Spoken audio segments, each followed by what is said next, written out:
kidanganyacho, kijito kidanganyacho, kijito kidanganyacho, dunia kijito duniani, kijito kidanganyacho watu, kijito kidanganyacho, kijito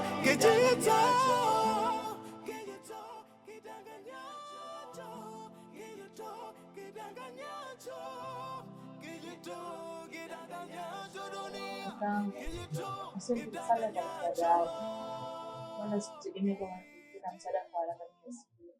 Usijali. Mimi ni binadamu na nimetoa msaada vile amini.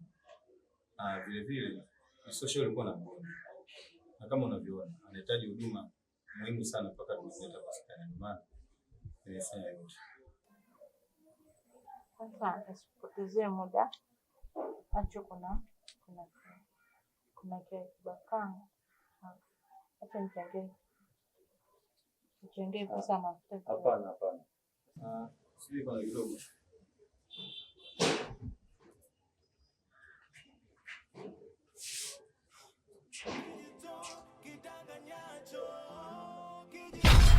Sio ubaya, hii itamsaidia mama kwa ajili ya matibabu. Na unajua hospitali kuna mambo mengi, kuna madawa. Inaweza kumsaidia pia. Sawa. Asante sana.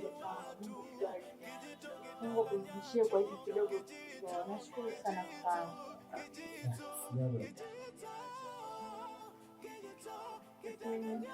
Ngoja niende nikaendelee na mgonjwa. Kidanganyacho, kijito kidanganyacho dunia, kijito kidanganyacho, kijito.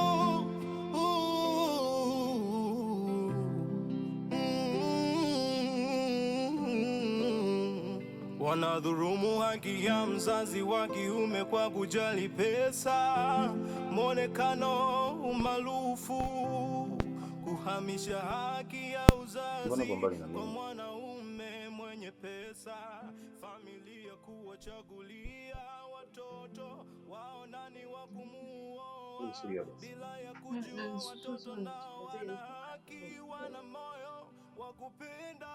Sawa, lakini nahitaji kuwa karibu na zaidi ya hapa. Sasa unapokaa mbali hivyo, mimi nitajisikiaje? Nahitaji uwe huo. Jua hapa pia kwa chini kwako. Sasa ukiwa hapa mahali, mimi najisikiaje na mama? Umasikini wake wenye pesa wanafanya uhalifu. Lakini mpenzi wangu, sitaki kuamini kilichokiona. Kwani haujawahi kukutana na mwanaume wote zaidi ya mimi? Lakini sikukutana na mwanaume sitarajia kufanya kitendo kama hiki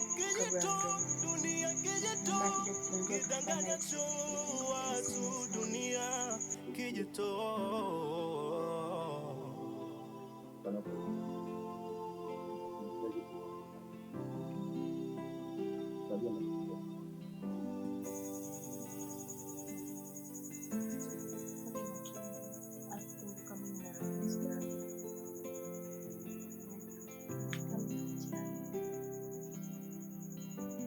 Sasa hilo lote mimi nalijua.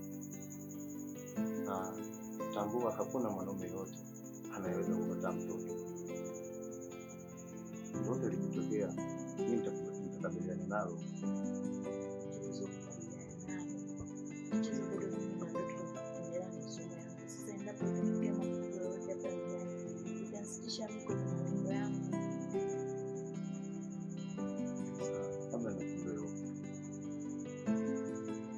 Yaani hata kama itakuja kugundulika kama unaona, niko tayari kukuoa.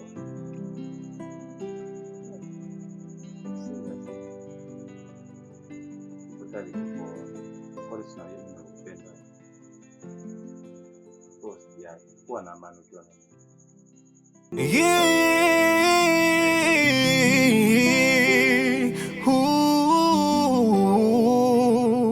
Sijui nini niseme juu ya dunia, maana vitu vingi mfano tavitolea maji majina mengi nitaitia dunia, bado sijui kama yatatoshea, ila acha tu niweze kuiongelea dunia. Nitakachokufanyia dunia. Wanawake wao na kuzaa ni wajibu wao, kulea baba yoyote mwenye pesa. Yani pesa ni chanzo cha kuwatesa watoto.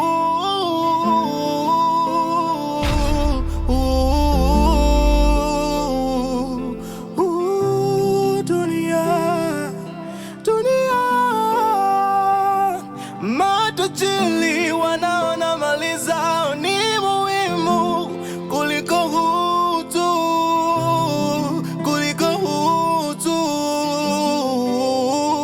Wanalinganisha utu na mali, wanafananisha utu na mali, wanaacha utu, wanaheshimu mali. Utu wa mtu ni muhimu. Inaonekana ni kama mto unavutia, ni kama maji yanavutia, yametuama. Watu na bila kujijua wanaingia na kuogelea, hawajui gumu njia ya kutokea. Dunia kama kijitu kitanganyacho watu, ukiingia ni ngumu, ni ngumu. Kijito kitanganyacho, kijito kitanganyacho, kijito kitanganyacho dunia, kijito duniani, kijito kitanganyacho watu, kijito kitanganyacho, kijito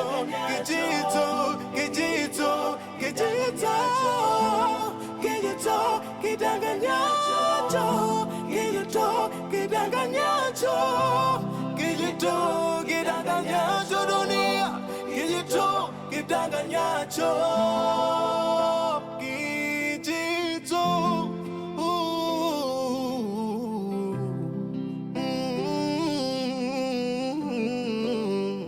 Wanadhulumu haki ya mzazi wa kiume kwa kujali pesa, mwonekano, umaarufu, kuhamisha haki ya uzazi.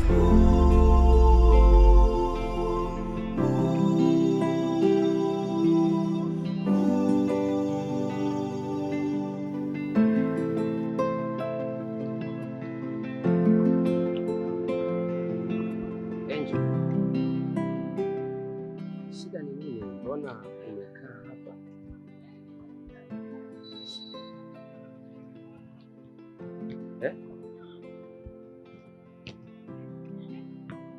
Kingine kinachonishangaza ninakuona unalia.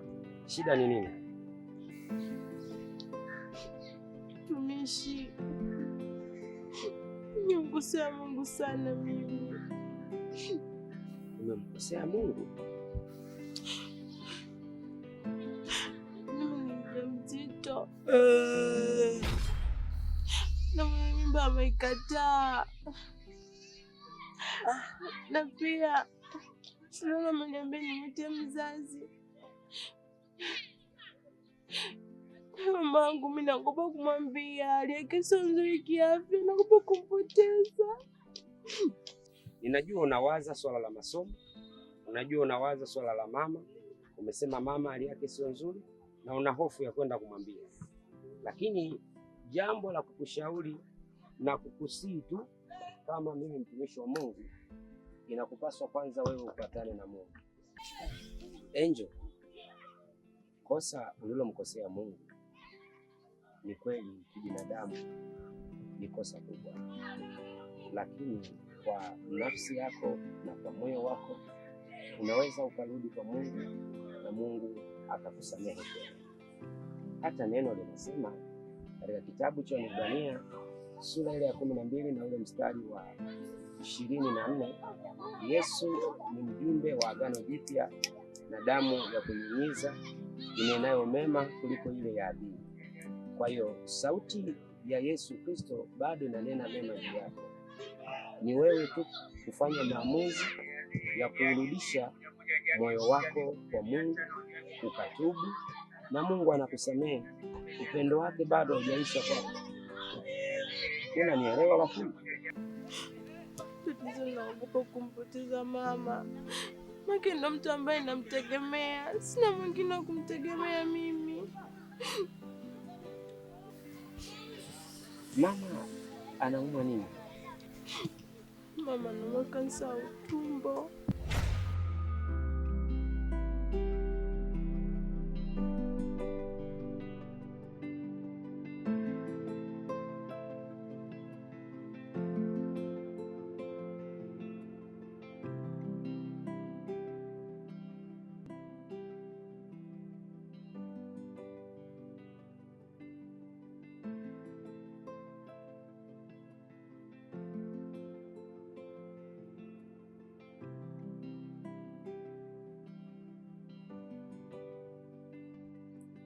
Basi sawa, ngoja mimi nitakaa na uongozi wangu wa shule, tutajua tunafanyaje, tunamsaidia huyo mwanafunzi kuja kusajiliwa kwenye shule yetu.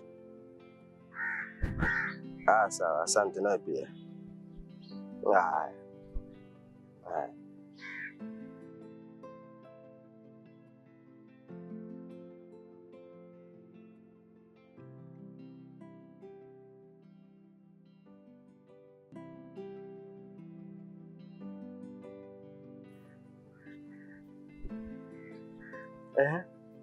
Unafanya nini hapa wakati muda wa masomo?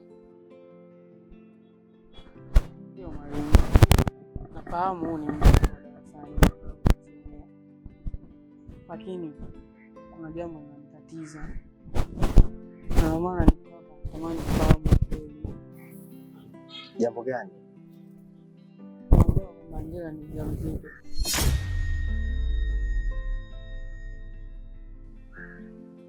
Hizi taarifa umezitoa wapi na umemsikia nani? Tuna dawa ndo ananiambia.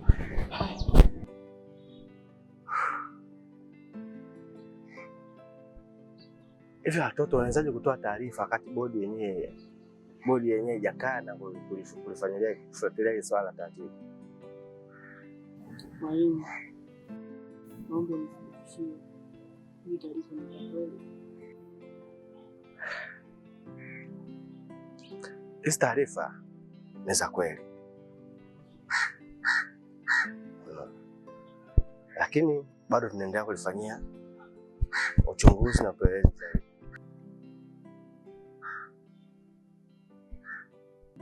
Mwalimu, tunawezaje kumsaidia? Tunamsaidiaje yani? Sawa, wewe darasani msaidiaje? Basi sawa mwalimu. Nakuomba niko chini ya miguu yako. Utaidi. Sawa, sijali.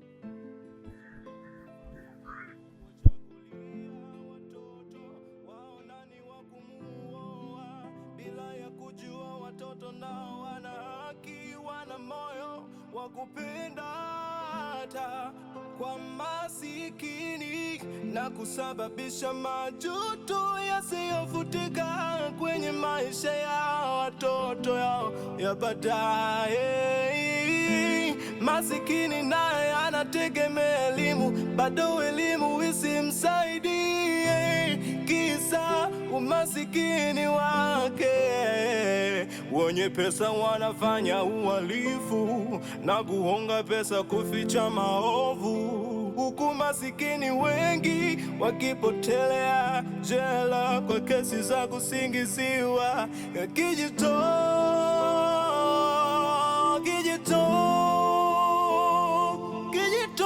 dunia, kijito kidanganyacho watu, dunia kijito.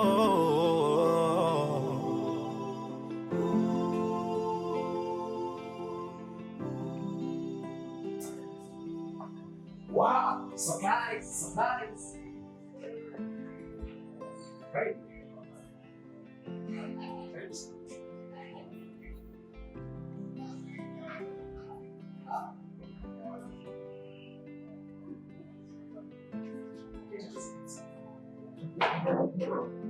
Ya, ni mimi. Hakutegemea.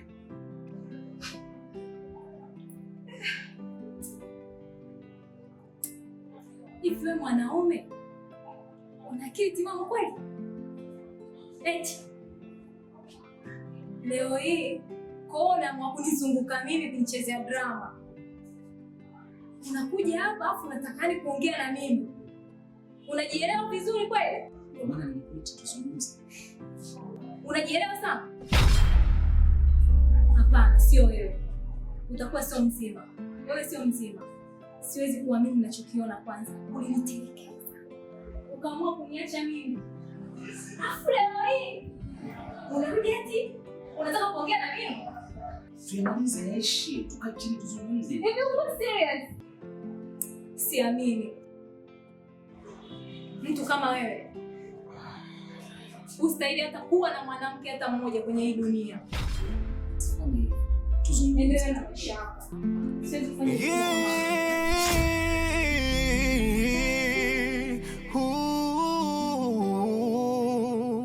Sijui nini niseme juu ya dunia, maana vitu vingi mfano tavitolea, majina mengi nitaitia dunia,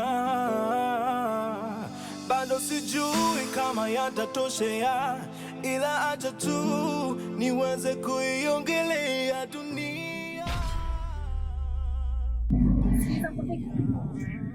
Kuanzia leo hii sihitaji tena kuona kila mtu anapenda shaka. Siwezi kukupa nafasi ya pili na wala siwezi kukusikiliza. Kuanzia leo hii pata maisha yako, nipate maisha yangu. Usifanye hivyo.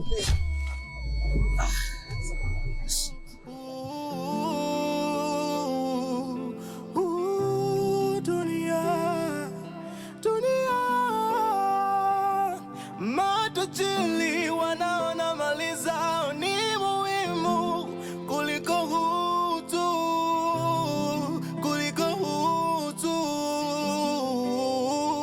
wanalinganisha utu na mali, wanafananisha utu na mali, wanaacha utu, wanaheshimu mali. Utu wa mtu ni muhimu. Mama yako akisikia itampelekea kwenye shida kubwa sana. Kwa nini? Kwanza, gharama anayoitoa shuleni kwa ajili ya kukusomesha. Pili, ameona wewe ni mjamzito na yeye akiwa anaumwa, ndio itazidi kumchanganya. Lakini juu ya hilo la mama kuumwa, haina shida. Wewe cha kufikiri na cha kufanya, unapaswa kufanya maamuzi kwanza ya kutengeneza na Mungu, alafu katika ile nafasi ya kumwambia mama, mimi nitaichukua ya kwenda kuzungumza na mama. Unasemaje juu ya hili?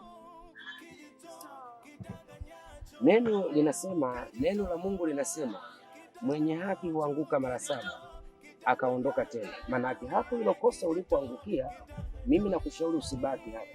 Unapaswa kuinuka na kurudisha moyo wako kwa Mungu, na Mungu yuko tayari kukusamehe kabisa na ukawa salama. Ninajua unafikiria mambo mengi. Swala la mama kwa kuwa anaumwa, ana ugonjwa wa kansa ya mtumbo, una hofu sana kumpoteza mama.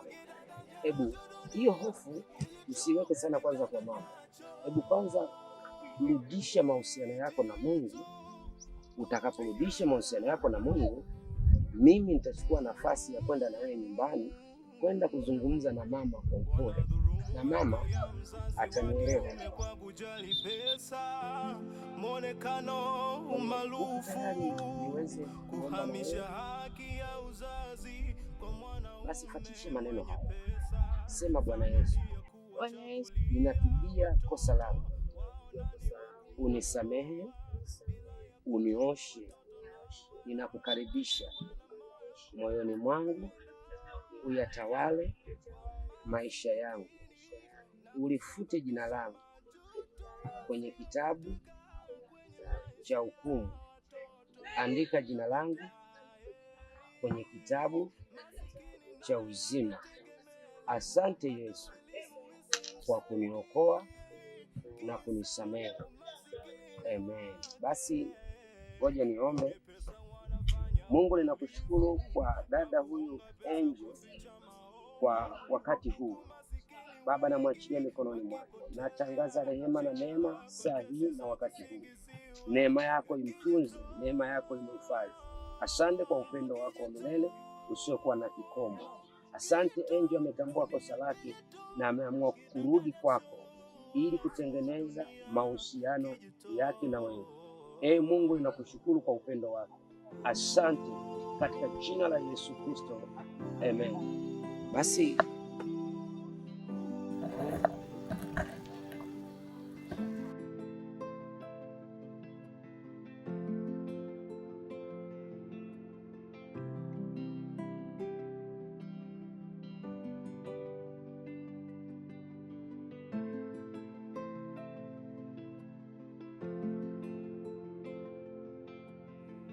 nani aliyewaruhusu kuwa wasemaji wa shule kwenye taarifa ambazo hamna uthibitisho nazo?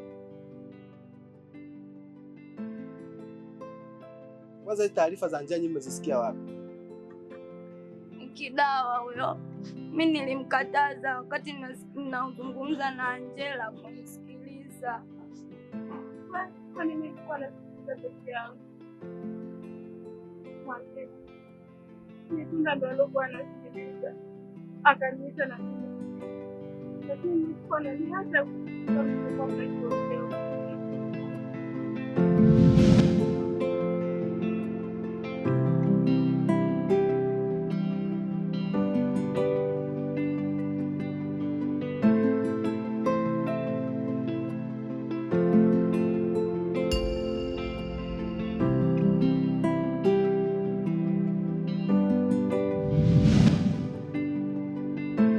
Kwa hiyo nyinyi sasa mmegeuka kuwa wapelelezi wa shule na wafundishaji wa taarifa bila kufuata utaratibu, ndio?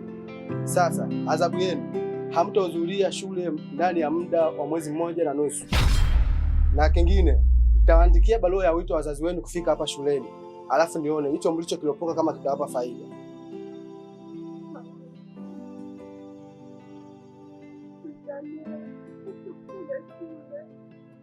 Babangu ataniua. Nakuomba tafadhali. Nimemaliza. Sitaki kuwaona kwenye mazingira ya shule hii. Pia hakikisheni kuanzia Jumatatu mnafika na wazazi wenu hapa. I swear, msipofika na wazazi wenu hamtafanya mtihani kabisa. Simamisha mkono.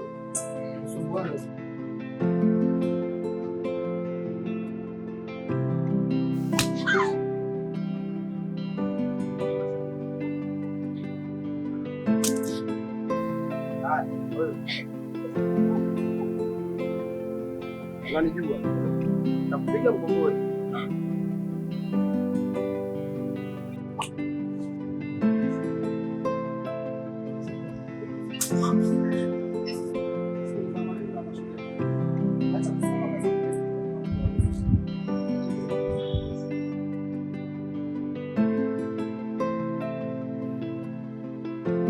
Sasa ujinga wako.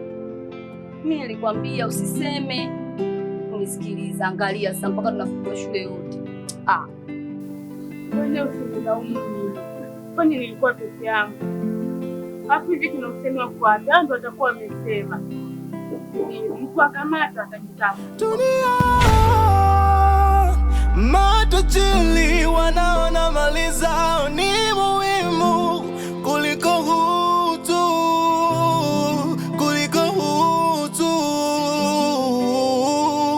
wanalinganisha utu na mali, wanafananisha utu na mali, wanaacha utu, wanaheshimu mali. Utu wa mtu ni muhimu. Hii inaonekana ni kama mto unaovutia, ni kama maji yanavutia yametuama. Watu na bila kujijua wanaingia na kuogelea, hawajui gumu njia ya kutokea. Dunia kama kijitu kidanganyacho watu. ukiingia ni ngumu, ni ngumu. Kijito kidanganyacho, kijito kidanganyacho, kijito kidanganyacho, dunia kijito duniani, kijito kidanganyacho watu, kijito kidanganyacho, kijito kijito kijito kijito kijito kidanganyacho, kijito kidanganyacho, kijito kidanganyacho dunia, kijito kidanganyacho.